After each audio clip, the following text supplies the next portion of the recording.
नमस्कार। आशा करता हूँ आप सब अच्छे हो और आपकी स्टडी भी अच्छी चल रही होगी।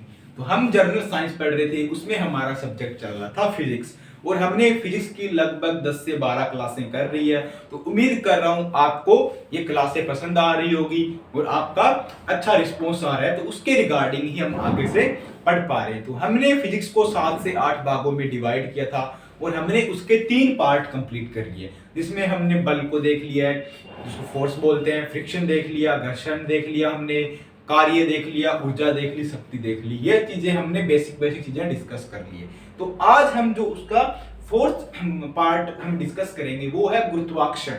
गुरुत्वाकर्षण या ग्रेविटेशनल फोर्स या गुरुत्वाकर्षण या ग्रेविटी, वो हम डिस्कस करेंगे।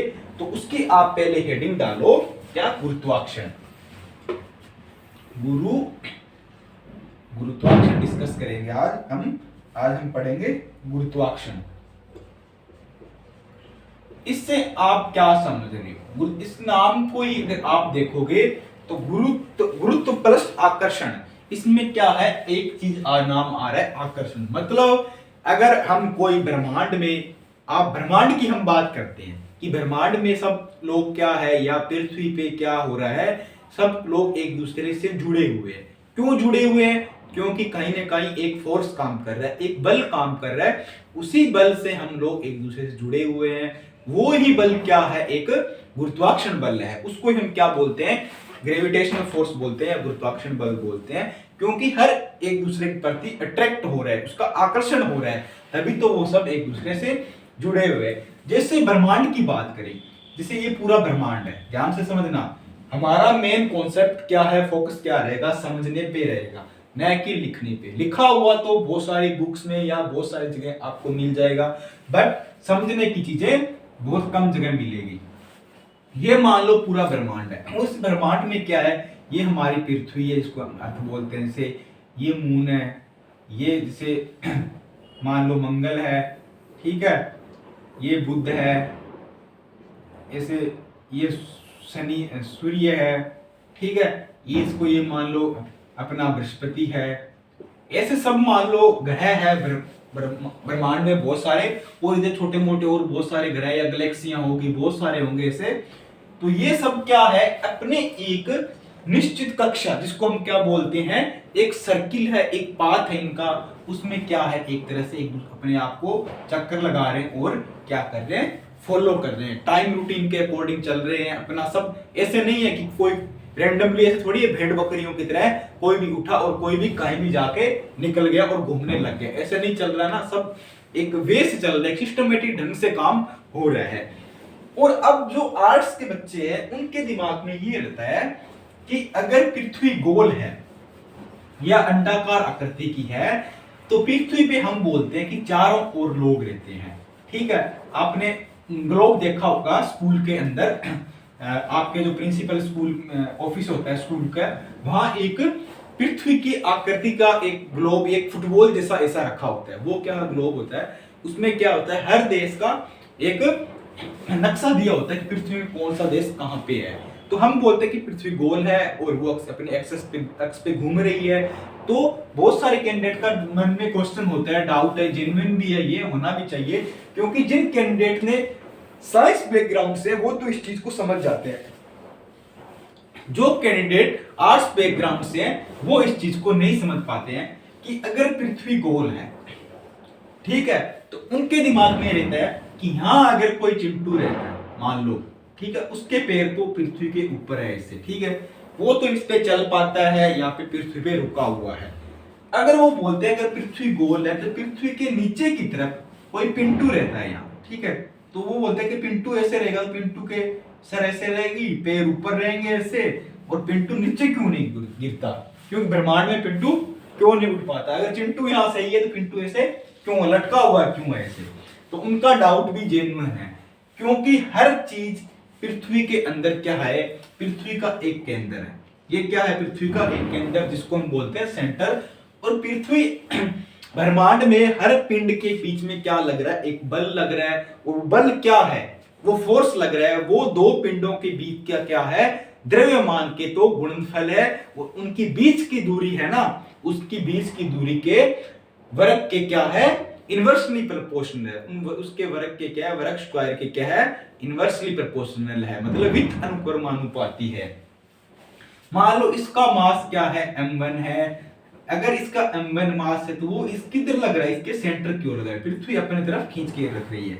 तो चिंटू को पृथ्वी खींच के रखेगी, तो भाई पिंटू को क्यों नहीं रखेगी, पृथ्वी पिंटू को भी अपनी तरफ सेंटर की तरफ खींच के रखेगी, तब ये नीचे नहीं गिर पाता है, क्योंकि हर जगह एक ग्रेविटेशनल फोर्स काम कर रहा है, हर जगह एक बल काम कर रहा है, तभी तो हम सारे लोग पृथ्वी पे टिके हुए हैं, नहीं तो कोई ना कोई हवा में ऐसे लहराता रहेगा। आपने देखा होगा कि बहुत सारे विमान जाते हैं या रॉकेट्स जाते हैं या उपग्रह सैटेलाइट जाते हैं, उनमें क्या होता है, कई बार क्या है, मूवी वगैरह में देखते हो आप भी, उसमें क्या है, साइंटिस्ट लोग जाते हैं ऊपर, ठीक है, तो वो क्या करते हैं, उस विमान के अंदर ऐसे तैरते से होते हैं, उसके जो उनका उपग्रह सैटेलाइट जाता है उसके अंदर होते हैं, और उनके पूरा ट्रैक सूट होता है, पूरा उसके अंदर बंद होते हैं और वो चल नहीं पाते, उसके अंदर ऐसे हवा में ऐसे लहराते रहते हैं और इशारों से बात करते हैं, हवा में ऐसे।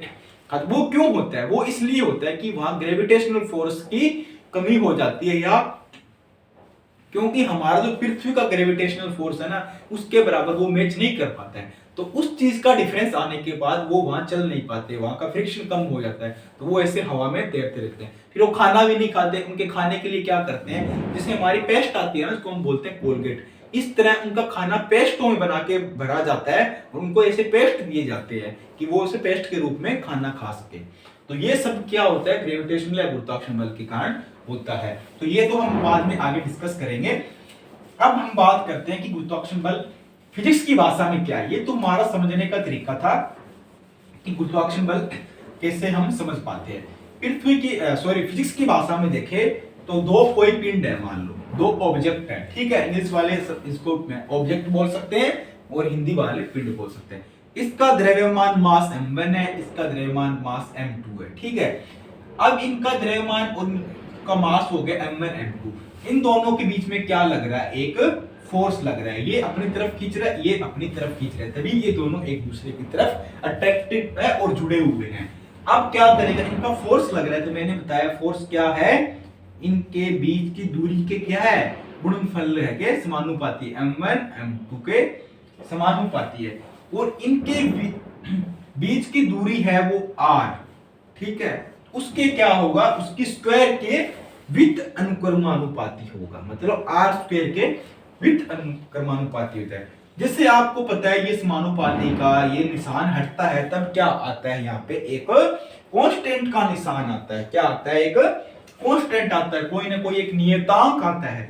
जब ये कांस्टेंट हटेगा तो यहाँ पे क्या आएगा, g आएगा, g हमारा क्या होगा, गुरुत्वीय नियतांक होगा, ठीक है। तो इसे आप लिख सकते हो f, यहाँ पे क्या है, बल या फोर्स है, ये दोनों क्या है, हमारे मास है, द्रव्यमान है, ये बीच की दूरी है, ये डिस्टेंस है r, और ये g क्या है, एक तरह का g नियतांक है, कौन सा, यूनिवर्सल ग्रेविटी नेशनल कांस्टेंट, गुरुत्वाकर्षण नियतांक है, ये क्या है, कांस्टेंट है। आप बहुत सारे कैंडिडेट बोलते हैं, आप पहले इस फॉर्मूले को लिख लो या स्क्रीनशॉट ले लो अगर अपने नोट्स बना रहे हो। मैं आपको डेफिनेशन बोलता हूं गुरुत्वाकर्षण बल की और आप वो भी लिख लेना। ब्रह्मांड में किन्हीं दो पिंडों के मध्य, किन्हीं दो सब वस्तु या ऑब्जेक्ट के मध्य कार्य करने वाले बल को आकर्षण बल, कार्य करने वाला आकर्षण बल उनके द्रव्यमानों के गुणनफल के समानुपाती होता है। कार्य करने वाला आकर्षण बल उनके द्रव्यमानों के गुणनफल के समानुपाती होता है तथा उनके मध्य की दूरी के वर्ग के व्युत्क्रमानुपाती होता है। इनकी दूरी r है तो उनके मध्य की दूरी के वर्ग के r स्क्वायर है ना, व्युत्क्रमानुपाती या इनवर्सली प्रोपोर्शनल होता है। तो ये इसका डेफिनेशन थी। अब g की बात करते हैं, g की वैल्यू क्या रहती है। g की हमने कांस्टेंट वैल्यू डिसाइड कर रखी है, जो g की वैल्यू रहती है वो कितनी रहती है, 6.67 into 10 की power -11 newton metre square upon में न्यूटन मीटर स्क्वायर अपॉन में क्या रहता है, न्यूटन मीटर स्क्वायर अपॉन में केजी स्क्वायर रहता है। ये क्या है, जी की वैल्यू है। ये जी कांस्टेंट हमारा गुरुत्वीय या गुरुत्वाकर्षण कांस्टेंट है, जी उसकी वैल्यू है। तो ये हमने अब देखा, और न्यूटन के अकॉर्डिंग गुरुत्वाकर्षण भी देख लिया कि गुरुत्वाकर्षण क्या होता है, दो ब्रह्मांड में दो पिंडों के बीच आकर्षण बल लगता है, वो गुरुत्वाकर्षण बल है। डेफिनेशन भी देख ली। अब क्या होता है कि गुरुत्वाकर्षण के कारण क्या होता है, कोई भी चीज हम ऊपर की ओर फेंकते हैं, पृथ्वी की तरफ फेंकते हैं ना।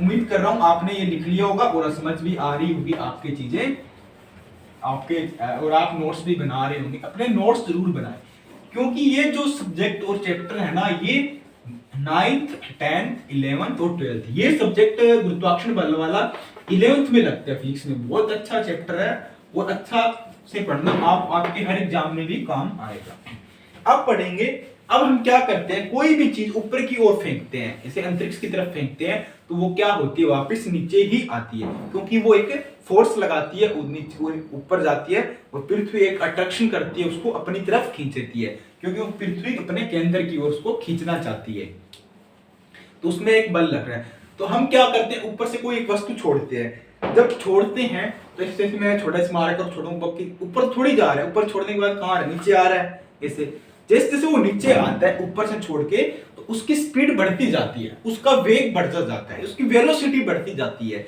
तब क्या होता है, एक त्वरण उत्पन्न होता है, एक एक्सेलरेशन उत्पन्न होता है। उसी को हम क्या बोलते हैं, उसको हम क्या बोलते हैं, गुरुत्वीय त्वरण या ग्रेविटेशनल या ग्रेविटी एक्सेलरेशन बोलते हैं। Acceleration due to gravity, gravity के कारण, गुरुत्वाकर्षण के कारण एक त्वरण उत्पन्न होता है, हम उसको क्या बोलते हैं, गुरुत्वीय त्वरण बोलते हैं। वो कब होता है, जब कोई वस्तु, ये चिंटू ने कोई एक गेंद ऊपर से छोड़ी और ये पृथ्वी की सतह जैसे जैसे नीचे आएगी, इसकी स्पीड क्या है, बढ़ती जाएगी। जैसे जैसे पृथ्वी के पास आएगी तो वो स्पीड बढ़ रही है, वो वेलोसिटी उसकी चेंज हो रही है, उसकी वेग चेंज हो रहा है, उसका स्पीड चेंज हो रहा है।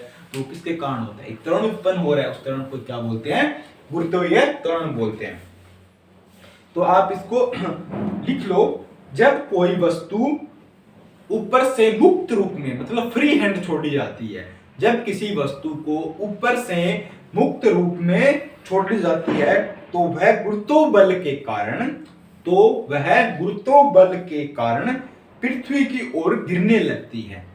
ठीक है, मैंने ये बताया, पृथ्वी की ओर गिरने लगती है, और जैसे जैसे पृथ्वी के सतह के निकट आती है, जैसे जैसे वो नजदीक आती है पृथ्वी के, तो उसके वेग बढ़ता जाता है, और उसके वेग में त्वरण उत्पन्न होता है। वेग बढ़ेगा और वेग में क्या होगा, एक त्वरण उत्पन्न होगा। इसी को हम क्या कहते हैं, गुरुत्वीय त्वरण कहते हैं, गुरुत्वीय त्वरण कहते हैं। इसका फॉर्मूला क्या होता है, मीटर अपॉन में सेकंड स्क्वायर होता है। ये एसआई मात्रा का भैया, इसका एसआई मात्रा का मीटर अपॉन में सेकंड स्क्वायर। तो हमने गुरुत्वीय त्वरण के बाद भी डिस्कस कर ली। और इसको हम किससे रिप्रेजेंट करते हैं, इसका रिप्रेजेंटिंग सिंबल होता है स्मॉल जी। गुरुत्वीय त्वरण क्या होता है, गुरुत्वीय त्वरण का सिंबल क्या होता है भैया, स्मॉल जी होता है, याद रखना ये। और हमारा गुरुत्वाकर्षण नियतांक कांस्टेंट का सिंबल क्या होता है, कैपिटल जी होता है। और ये हो गया, इसका सही मात्रा हो गया। अब ये गुरुत्वीय त्वरण होता है, इसका हमने कितनी वो डिसाइड कर रखा है, इसकी वैल्यू 9.8 मीटर सेकंड, ये डिसाइड करना है ना, मीटर सेकंड स्क्वायर, हमने इसकी वैल्यू डिसाइड कर रखी है। हमने गुरुत्वाकर्षण की कितनी कर रखी है, 6.67 into 10 की power 11 metre second square upon kg square. और हमने गुरुत्वीय त्वरण की कितनी कर रखी है, 9.8 मीटर सेकंड स्क्वायर, हमने इसकी वैल्यू को डिसाइड कर रखा है। अब क्या है, ये गुरुत्वीय त्वरण है, ये दो चीजों पे डिपेंड करता है। बहुत सारे कैंडिडेट बोलते हैं कि गुरुत्वीय त्वरण पृथ्वी के कहां पे ज्यादा लगेगा, ध्रुवों पे ज्यादा लगेगा या पोल पे ज्यादा लगेगा। ध्रुव और पोल समझते हो ना आप, सॉरी ध्रुव पोल तो एक ही होता है, सॉरी ध्रुव को ही तो हम इंग्लिश में पोल बोलते हैं, मतलब उसके पोल पे हाईएस्ट लगेगा या उसकी कहां पे, भूमध्य रेखा पे हाईएस्ट लगेगा। गुरुत्वीय त्वरण पृथ्वी के कहां पे लगता है, उसके पोल पे हाईएस्ट लगता है, या भूमध्य से पृथ्वी है, ठीक है, ये इसके पोल है और इसकी ये भूमध्य रेखा बीच से निकल रही है। तो बहुत सारे कैंडिडेट पूछ रहे हैं कि गुरुत्वीय त्वरण पृथ्वी के पोल पे हाईएस्ट लगता है या भूमध्य रेखा पे हाईएस्ट लगता है। तो अब मैं बात करूं, ये क्वेश्चन डायरेक्ट आता है कि गुरुत्वीय त्वरण का मान पृथ्वी के पोल पे हाईएस्ट होता है या भूमध्य रेखा पे हाईएस्ट होता है, या फिर ऐसे पूछ लिया जाता है कि पृथ्वी पे गुरुत्वीय त्वरण का मान कहां पे सबसे ज्यादा होता है या कहां पे सबसे कम होता है। उसमें ऑप्शन होता है पोल हो गया, भूमध्य रेखा हो गई, कर्क रेखा हो गई, मकर रेखा हो गई, इसमें कोई नहीं, ऐसा क्वेश्चन आ जाता है। तो जो मिनिमम होता है वो कहां पे होता है, गुरुत्वीय त्वरण का मान सबसे कम कहां पे होता है, भूमध्य रेखा पे सबसे कम होता है, भूमध्य रेखा पे सबसे कम होता है। और मैक्सिमम कहां पे होता है, पोल, पोल या ध्रुव पे सबसे हाईएस्ट होता है। तो मिनिमम कहां होता है, भूमध्य रेखा पे, और मैक्सिमम कहां होता है, पोल या ध्रुव पे गुरुत्वीय त्वरण का मान होता है। अब बहुत सारे कैंडिडेट बोलते हैं ऐसा क्यों होता है, तो इसका भी हमारे पास सॉल्यूशन है। अब बात करते हैं पृथ्वी का जब आकार कैसा है, पृथ्वी का आकार कैसा है, पृथ्वी का आकार कैसा है, भूमध्य पृथ्वी के, एक तो पहले क्या है, पृथ्वी के आकार पे डिपेंड करता है पृथ्वी का, ये ऐसा क्यों होता है, ठीक है। पृथ्वी का आकार कैसा है, पृथ्वी का आकार क्या है, गोल है, ठीक है। ये इसके ध्रुव हो गए, ये भूमध्य रेखा हो गई। पहली चीज किस पे डिपेंड करती है, पृथ्वी के, आप लिखते जाओ साथ में, पृथ्वी के आकार पर, पृथ्वी के आकार पे डिपेंड करती है। पृथ्वी के आकार पे कैसे डिपेंड करती है, पृथ्वी का जैसे पृथ्वी की भूमध्य रेखा व्यास और ध्रुवीय व्यास से अधिक होती है। पृथ्वी का भूमध्य रेखीय व्यास है ना, पृथ्वी का भूमध्य रेखा का व्यास है, वो क्या होता है, वो ध्रुवीय व्यास से अधिक होता है। तो इसलिए जी का मान न्यूनतम भूमध्य रेखा पर और अधिकतम कहां होता है, ध्रुवों पर होता है। क्या कारण है, पृथ्वी की भूमध्य रेखा का व्यास क्या होता है, भूमध्य रेखा, बहुत सारे कैंडिडेट को समझ नहीं आ रही क्या बोलते हैं भूमध्य रेखा को, तो भूमध्य रेखा को क्या बोलते हैं, इक्वेटर बोलते हैं बच्चा, इंग्लिश वालों इक्वेटर बोलते हैं इसको, क्या बोलते हैं, इक्वेटर बोलते हैं इसको, ठीक है। भूमध्य रेखा का व्यास होता है ना, व्यास क्या किसको बोलते हो, डायमीटर को, डाया मतलब भूमध्य रेखा का डाया क्या होता है, मैक्सिमम होता है। किससे मैक्सिमम होता है, अधिक होता है, किससे अधिक होता है, वो किससे अधिक होता है, ध्रुवीय व्यास से अधिक होता है। किससे, ध्रुवीय मतलब पोल के व्यास से अधिक होता है, ध्रुवीय व्यास से अधिक होता है, भूमध्य रेखा का व्यास मैक्सिमम होता है, अधिक होता है, किससे, ध्रुवीय व्यास से अधिक होता है। तब क्या होता है, जी का मान क्या होता है, गुरुत्वीय इसका त्वरण का मान कम होता है, इसी कारण गुरुत्वीय त्वरण का मान कम होता है। कहां पे, भूमध्य रेखा पे। पहला पृथ्वी के आकार पे डिपेंड करता है। और यहाँ पे इसका जिसका व्यास ज्यादा होगा ना उसका जी कम होगा, और जिसका व्यास कम होगा उसका जी ज्यादा होगा। तो ये पोल का क्या है, पोल पे क्या ग्रेविटेशनल फोर्स ज्यादा होता है। पहला ये था। दूसरा, पृथ्वी अपने अक्ष के चारों ओर घूमती है। दूसरी कंडीशन क्या है, भैया लिख रहे हो ना आप, समझ तो आ रही है ना चीजें। आप वीडियो को आराम से धीरे धीरे करके सुन लेना, ब्रेक करके सुन लेना और शब्दों पे ध्यान देना, क्योंकि मेरा इतना लिखाने का मेन मोटिव नहीं है, समझाने का ज्यादा है। क्योंकि ये कुछ फिजिक्स ऐसी चीज है जो समझ में आ जाए ना, फिर तुम अपने आप लिख सकते हो। और फिजिक्स में नंबर ऐसा नहीं है कि आपको मिलेगा नहीं। अगर आपने फिजिक्स में कोई भी एग्जाम्पल या कुछ भी चीज एक बार फॉर्मूला लिख के और उसको डेली लाइफ से रिलेट करके आपने समझा दिया तो भी आपको नंबर मिलेगा। क्योंकि फिजिक्स है ही हमारा डेली जीवन से जुड़ी हुई, डेली लाइफ से जुड़ी हुई। फिजिक्स, केमिस्ट्री, बायो साइंस पूरी मेरे डेली लाइफ में होती है। अगर आर्ट्स के हो, अगर आपको पता है, मान लो कोई एग्जाम में क्वेश्चन आता है और आपको नहीं आता, आपने उसके जैसे कोई युद्ध के बारे में आ गया, कोई आंदोलन के बारे में आ गया, अब आप उसमें क्या तुक्के मारोगे, क्या बताओगे, है कि ऐसे बोलोगे, ये जैसे कोई से पूछ लिया हल्दी घाटी का युद्ध कैसे हुआ, तो आप ऐसे थोड़ी बोलोगे उधर से घोड़े आ रहे थे, इधर से हाथी आ रहे थे, वो उधर से तीर चला रहा था, उधर से तलवार चला रहा था, धड़ाम धड़ लड़ाई हो रही थी, वो उसको मार रहा, उसको काट रहा। ये चीजें थोड़ी होती है। ये तो आप लिखोगे तो नंबर थोड़ी मिल पाएंगे उसके अंदर, नहीं मिलेंगे ना, क्योंकि आपको बताना पड़ेगा किसके बीच हुआ, लड़ने वाला कौन था, किसने पहले अटैक किया, इसका कारण क्या था, इसकी किस दिनांक को हुआ था, किस सन में हुआ, आउटपुट रिजल्ट क्या निकला, ये सब चीजें बतानी पड़ेगी। थोड़ी इधर से हाथी आ रहे उधर से घोड़े आ रहे, ये चीज थोड़ी तुक्के मार सकते हो। पर फिजिक्स में क्या है, आपसे पूछ लिया कि गुरुत्वाकर्षण बल क्या होता है, तो आप इसका एग्जांपल देके ये भी बता सकते हो ना कि अगर हम गेंद को ऊपर की ओर फेंकेंगे तो गेंद नीचे की ओर तरफ आएगी, उसके बीच एक बल काम कर रहा है, वो बल क्या, गुरुत्वाकर्षण बल है। तो उसमें भी आपको अगर 2 नंबर का क्वेश्चन है तो भी आपको आधा या 1 नंबर मिलेगा एग्जाम्पल के रूप में। तो ये फिजिक्स, इसी तो बोलता हूँ फिजिक्स बहुत आसान है, कोई रॉकेट साइंस नहीं है, डेली लाइफ से रिलेट करो तो बहुत इजी समझ में आएगी, पर लोगों ने हवा बना रखी है। दूसरा हम क्या देख रहे, पहला पृथ्वी का आकार पे देख लिया, दूसरा हमारा क्या है, किस पे है, पृथ्वी का अपनी कक्ष के चारों ओर घूमना। इसी के पे डिपेंड करता है, पृथ्वी का अपने अक्ष पर चारों ओर घूमना, चारों ओर घूमना, ये दूसरा इसका कारण है, इसका ग्रेविटेशनल या ग्रेविटी ऑफ एक्सीलरेशन का, due to gravity of acceleration. उसमें क्या होता है, जी होता है ना हमारा ग्रेविटेशनल एक्सीलरेशन, घटते हुए गुरुत्वीय त्वरण का प्रभावी मान यदि पृथ्वी का अपने अक्ष के प्रति घूमना बंद कर दे। अगर पृथ्वी अपने अक्ष पे घूमना बंद कर देगी, अगर मान लो पृथ्वी अपने, ये पृथ्वी है ठीक है, ये अपने अक्ष पे से घूम रही है, मान 3.5 डिग्री घूमती है, ये अगर घूमना बंद कर दे तो वहां W क्या हो जाएगा, 0 हो जाएगा। अगर W 0 हो गया भैया तो काम खतरनाक हो जाएगा बहुत। अगर W 0 हो गया तो ध्रुवों के अतिरिक्त प्रत्येक स्थान पर G के मान में वृद्धि हो जाएगी। पहले क्या था, हम क्या बता रहे थे कि पोल्स पे ग्रेविटेशनल फोर्स ज्यादा होता है और भूमध्य रेखा पे G हमारा कम होता है और यहाँ G ज्यादा होता है।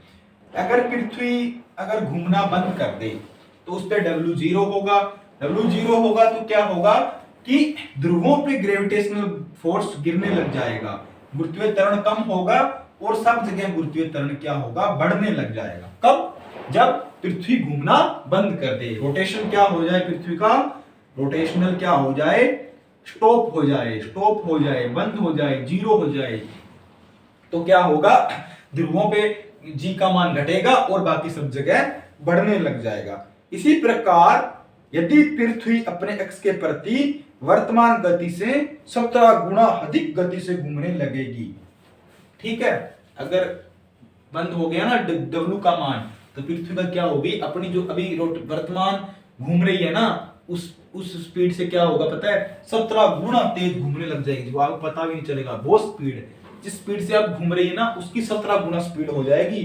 घूमने के लिए, अपने अक्ष के प्रति वर्तमान गति 17 गुना अधिक गति से घूमने लगेगी। तो भूमध्य रेखा पर रखी वस्तु का भार भी शून्य हो जाएगा और यहाँ ग्रेविटेशनल फोर्स बढ़ेगा, ठीक है, भूमध्य रेखा पे G का मान, G बढ़ेगा तो यहाँ कोई हम चीज रखेंगे उसका मास क्या हो जाएगा, मास क्या हो जाएगा, 0 हो जाएगा, उसका मास क्या हो जाएगा, 0 हो जाएगा। अर्थात पृथ्वी के घूर्णन गति का G का मान बढ़ेगा और घूर्णन गति बढ़ने पर G का मान घटता है। पृथ्वी के घूर्णन गति घटने पर G का मान बढ़ेगा।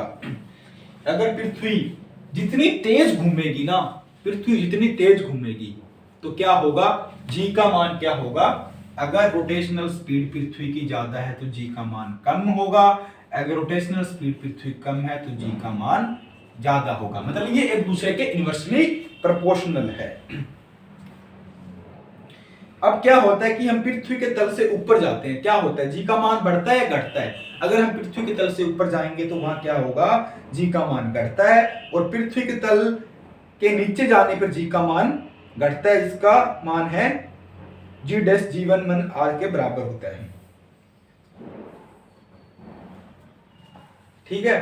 तो रोटेशनल गति के इनवर्सली ये सब इस पे डिपेंड करता है। कई बार क्या होता है, फॉर्मूले के अकॉर्डिंग समझे तो इसमें क्या है, पृथ्वी के तल से ऊपर जाने पर G का मान घटता है, G डैश ऊपर गए नया ग्रेविटेशनल फोर्स लगा तो क्या होगा 1 - 2h अपॉन में R पृथ्वी की है। अगर हम पृथ्वी के तल के नीचे जाएंगे तो G का मान घटेगा, जिसका मान क्या होगा, G डैश अपॉन में इक्वल बराबर G 1 - h अपॉन में RE होगा, क्योंकि ऊपर जाएंगे तो भी G का मान घटेगा पृथ्वी के तल से। मान लो ये तो पृथ्वी का तल ही है ना, अगर इधर जाओगे ऊपर तो भी G का मान घटेगा, यहाँ से इधर नीचे जाओगे नीचे तो भी जी का मान घटेगा ना, क्योंकि पृथ्वी का ग्रेविटेशनल फोर्स हाई हमेशा किस तरफ होता है, हमेशा सेंटर पे होता है। यहाँ जी का मान मैक्सिमम होता है। यहाँ अगर तुम इधर जाओगे तो भी घटेगा, यहाँ जाओगे तो भी घटेगा। तो इन दोनों फॉर्मूलों को यही बताना चाह रहा है। ये हाइट है, ये पृथ्वी की आर क्या है, त्रिज्या है पृथ्वी का, और ये हाइट है, और ये पुराने वाला आपका जी का मान है, और ये न्यू जो जी का मान आएगा वो होगा जी डैश वाला। ठीक है, तो कल हम देखेंगे इनका आगे थोड़ा डिस्कस करेंगे। जो ग्रेविटेशनल फोर्स है, गुरुत्वाकर्षण है, वो लिफ्ट में कोई व्यक्ति जा रहा है तो उस पर क्या फर्क पड़ेगा, घटेगा बढ़ेगा। कोई हवाई जहाज या एरोप्लेन में जा रहा है तो क्या होगा। ये सब हम चीजें इनकी कल डिस्कस करेंगे। एग्जाम्पल के साथ थोड़ा और समझाने की कोशिश करूंगा, क्योंकि आप भी इसको पढ़ना एक बार, क्योंकि ये थोड़ा सा समझने वाला ट्रिकी अच्छा टॉपिक है। आप पढ़ोगे तो आपके समझ में। अब वो आप कैंडिडेट का डाउट क्या रहेगा कि सर आप बोल रहे हो कि ऊपर भी जाएगा तो जी का मान घटेगा और तल से नीचे भी जाएगा तो जी का मान घटेगा, ऐसा कैसे हो गया, फिर बोलेगा फॉर्मूले में चेंज क्यों हो गया। तो इसका मतलब ये है कि पृथ्वी का हाईएस्ट ग्रेविटेशनल फोर्स कहां पे लगेगा, सेंटर पे यहाँ लगेगा। मतलब ये अपने सेंटर की तरफ खींची कुछ चीज को, क्यों, अपने केंद्र की तरफ तो अट्रैक्ट करती है। तो इसका मतलब अगर ऊपर जा रहे हैं तो ये जो जी लिखा है मैंने पुराने वाला आपका मान था, जैसे मैंने बोला 9.8 या, और नया जी क्या है, जी डैश है, नया ग्रेविटेशनल गुरुत्वाकर्षण त्वरण क्या आएगा, वो होगा 2h अपॉन में re है, ये पृथ्वी की त्रिज्या हो गई। अगर नीचे की तरफ आएगा तो क्या होगा, ये पुराने वाला जी का मान होगा 1 - h अपॉन में re है ये, और ये नए वाला आएगा। तो यही समझाने की कोशिश कर रहा था मैं आपको। उम्मीद करता हूं आपको ये समझ आ रही होगी। तो क्लास को ज्यादा से ज्यादा शेयर किया करो, कमेंट में क्वेश्चन पूछा करो, कोई चीज समझ में ना आए तो मैं आपके डाउट सोल्व करने की कोशिश करूंगा। तो अपना प्यार बनाए रखें, ज्यादा से ज्यादा शेयर किया करो अपने फ्रेंड सर्किल में, भाई बंधु दोस्त बहन भाई जो भी है सब में, क्योंकि सबके काम की है। 9th में थोड़ा बड़ा फिक्स लगना स्टार्ट होता है, 10th में फिक्स के चैप्टर आते हैं, 11th 12th वाले कंपटीशन एग्जाम, रेलवे की जो प्रिपरेशन कर रहे हैं उनके लिए भी जनरल फिजिक्स के क्वेश्चन आते हैं। और हमारा टेलीग्राम भी बन चुका है, उसमें भी आप ज्वाइन करना टेलीग्राम ग्रुप के अंदर। उसमें हर तरह क्लास का नोटिफिकेशन, एग्जाम से संबंधित कोई भी हो गया उसका नोटिफिकेशन, पीडीएफ हो गया, एडवर्टाइजमेंट हो गया, नोटिफिकेशन हो गया, सिलेबस हो गया, वो आपको उसके अंदर मिलती रहती है, नई अपडेट भी मिलती रहती है। तो उसका डिस्क्रिप्शन में आपको लिंक मिल जाएगा, तो वहां से आप ज्वाइन कर सकते हो। मिलते हैं नेक्स्ट वीडियो में, धन्यवाद, जय हिंद।